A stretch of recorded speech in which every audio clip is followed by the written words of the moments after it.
Hello, this is Brother Teacher. I would like to first preface this video's content by saying this. I have the utmost respect for all life, and in this particular subject matter, that of police officers and the general public. As it relates to police officers, I know that there are hundreds of thousands of police officers in the world that actually are honest, law-abiding citizens, upstanding individuals who do their jobs with integrity, great integrity, that is, as well.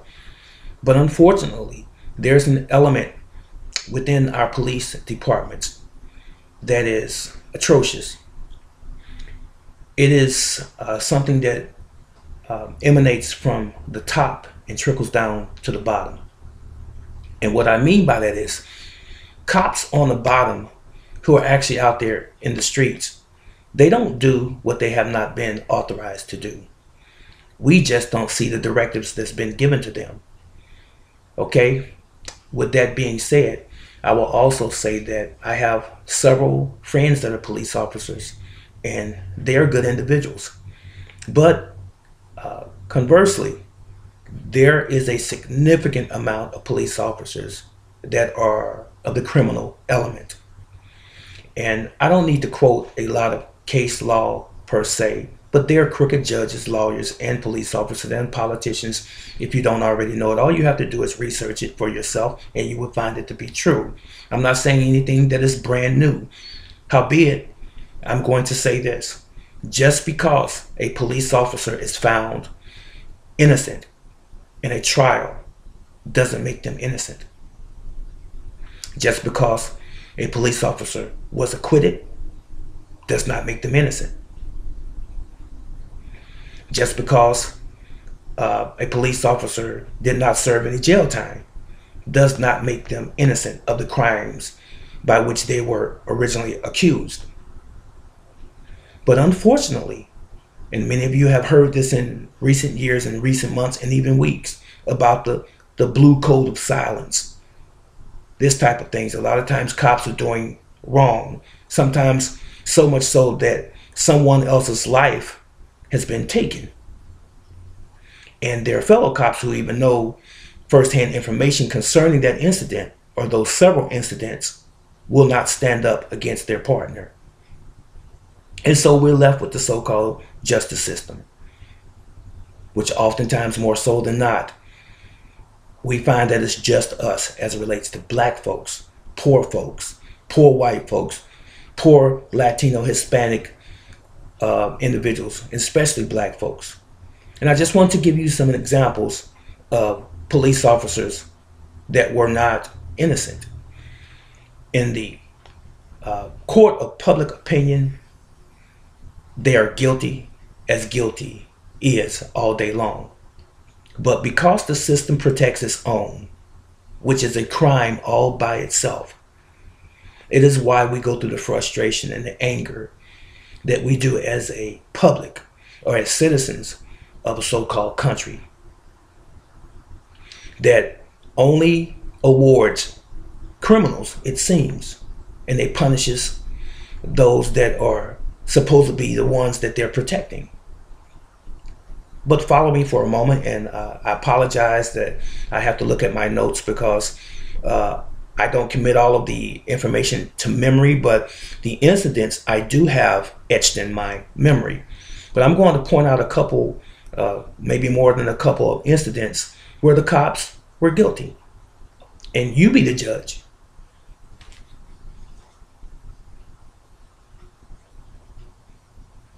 We all remember Eric Garner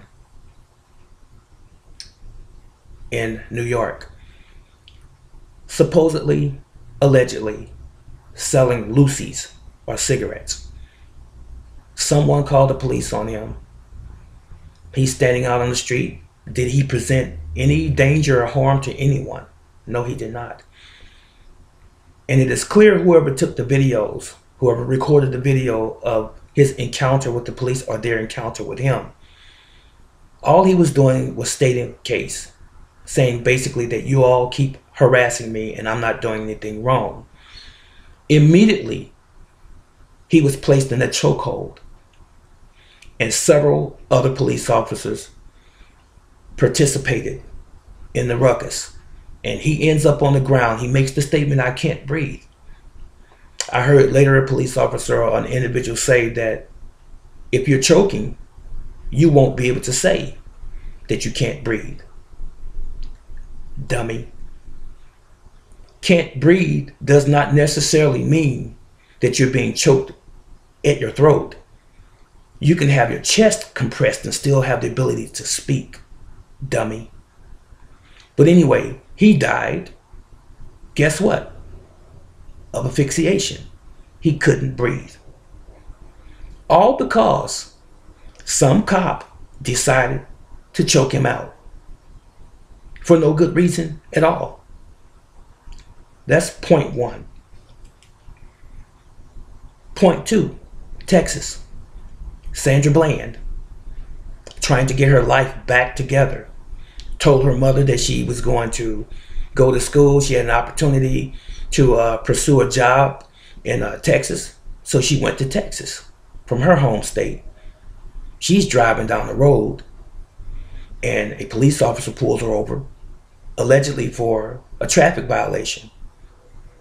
He insisted she gets out of the vehicle. She's smoking a cigarette.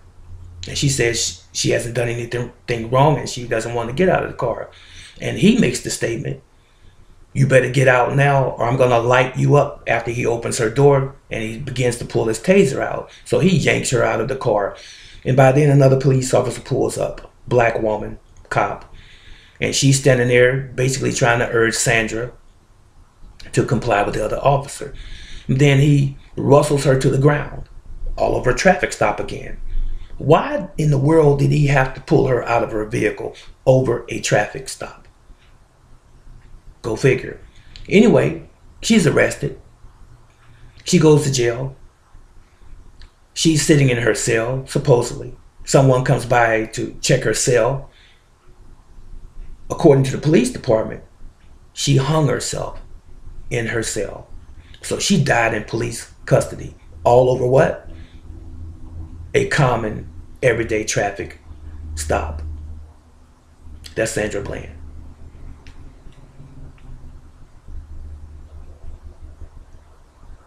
Laquan McDonald, 17-year-old, under the watch of Rahm Emanuel, who was the mayor of Chicago. They suppressed this case for well over a year until it was forced to be reckoned with. Laquan McDonald had a dispute with someone, 17-year-olds, I should say. He was a 17-year-old young man, black man. He had a dispute with someone. Police was called. He was walking down the road with what appeared to be a long butcher knife. As the police began to pull up to where he was in the street, he ventured off to the right away from the police. One anxious police officer jumps out of his vehicle. He unloads 16 rounds from his service weapon into Laquan McDonald, instantly killing this young man. That was in Chicago, and that was suppressed and or hidden by the city of Chicago Police Department as well.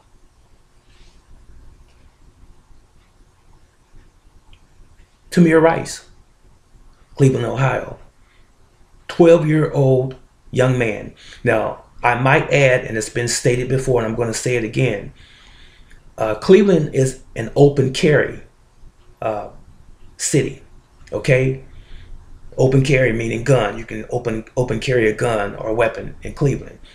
There was a phone call made to the police department stating that there was a young man in the park that had what appeared to be a gun, but they was not sure if it was a toy or otherwise. Once the police arrived, 2 police officers in one vehicle, they pulled up within 10 feet of the young man. The gentleman on the passenger side jumps out of the car. He shoots the 12-year-old dead on the spot. No questions, No stop, no getting a position of advantage as far as your vehicle was concerned. They pulled right in front of the young man who was standing there probably wondering what was going on when the car pulled up, and they shot this 12-year-old child to death, or he did. That was Cleveland, Ohio.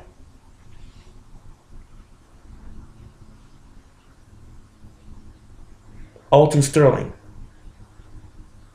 Baton Rouge, Louisiana. Outside of a store of a friend who owned a store where he always sold his CDs. Somehow or another, the police was called, supposedly or allegedly concerning Alton, who had a verbal dispute with someone, and they said that he had a gun. Police officers pull up on the spot in which he was selling his CDs. Didn't say anything to the man. Two heavy set police officers wrestled this man to the ground, and he's basically saying, "What did I do? What did I do?" Now, while these two police officers are on top of him, and the videotape is witness to that, several videotapes, if you will, while they are on top of him, one police officer says he has a gun. So that same police officer that made that statement pulled his service weapon and shot Alton Sterling to death. Did he pose a threat? He did, they say, end up with the gun on his person. Did he attempt to pull the gun? Whether it was lawful for him to have it or not. But that is pretty commonplace for people who are selling CDs so they can't get robbed by people off the street or what have you.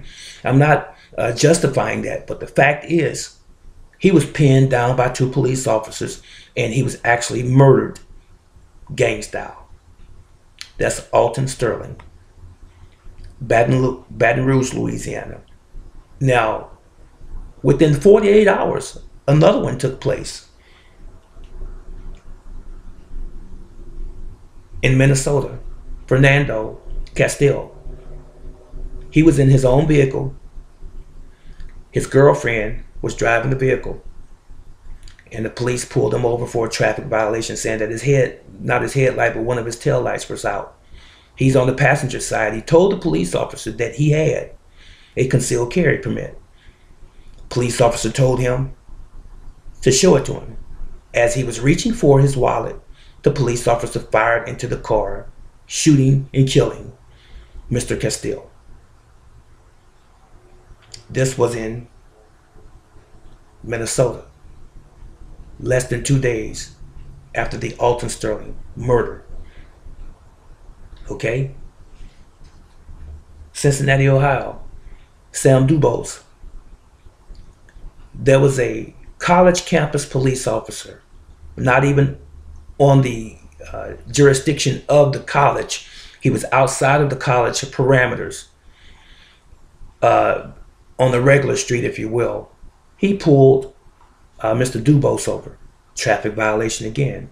Began to question Mr. Dubose and asking him for his ID and so forth. Same thing happened. Mr. Dubose said, "What did I do? What did I do?" The vehicle was still running. This police officer sticks his hand in his vehicle through the window. And for some reason, the police officer had his weapon out, shot him in the head, killing him instantaneously. And this car accelerated because his foot apparently was still on the gas or accelerator, and the car pulled away. He wasn't trying to flee, but the police officer, if you read the news, had a hung jury. And this man shot him in the head. And come to find out that the police officer was a college campus police officer, not even a regular public police officer. No city police officer. And he shot and killed an unarmed man. Sam Dubose, Cincinnati, Ohio. Now finally, and there's many others, Walter Scott, a man middle-aged in his 50s, early 50s, South Carolina, a couple years ago.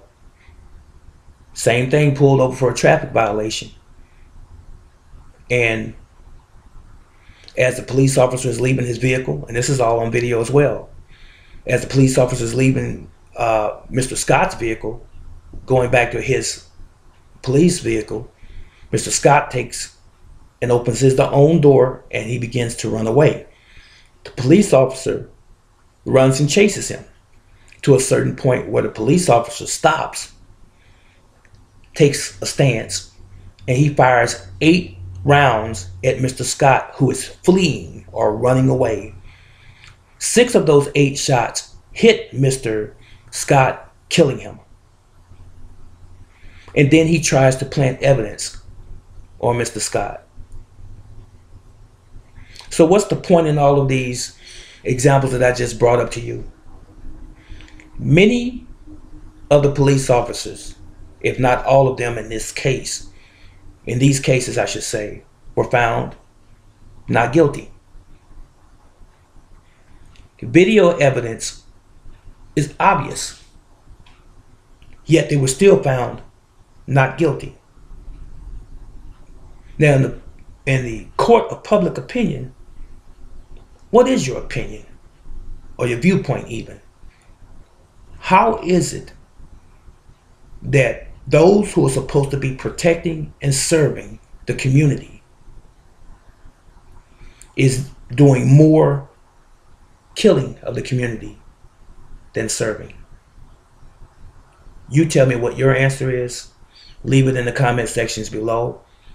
All you need to do, if you don't already know, if you care to find out, is to go over each case that I just mentioned to you. Watch the video for yourself and disregard what the outcome was in the court, and you be the judge. Don't let your own eyes deceive you. Be a man, be a woman, and tell the truth to yourself, even if it hurts. This is Brother Teacher. I'll see you in the next video. So long.